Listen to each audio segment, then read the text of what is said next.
Ju përshëndes të nderuar televizionistë, do të jemi së bashku me mua Bledian Kokon sot këtu në Task Force në pamundësi të një trafiku që besoj të gjithë keni përjetuar dhe po e vuani sot Tiranë. Kolegja Sunila Meço ka të pamundur të ishte sot në këtë puntat të sotme. Do të flasim për drejtsinë shqiptare, një drejtësi dhe problematika e cilës kanë arritur kulmin me atë ngjarje të rëndë ku humbi jetën pak ditë më parë në sallën e gjyqit, një ngjarje e padëgjuar më parë në këto 30 vjet të fundit, mos më thon ndoshta edhe në 100 vite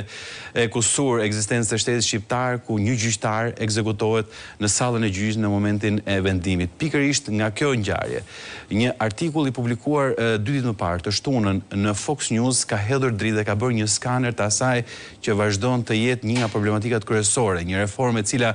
tashmë ka hyrë në vitin e 10 të saj, një reformë në drejtësi që i premtoi qytetarëve shqiptarë se më në fund drejtësia për ta, por madje edhe për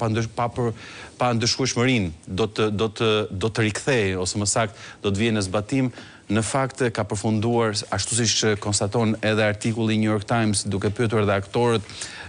në Shqipëri për atë se çfarë ndodh në reformën drejtësi,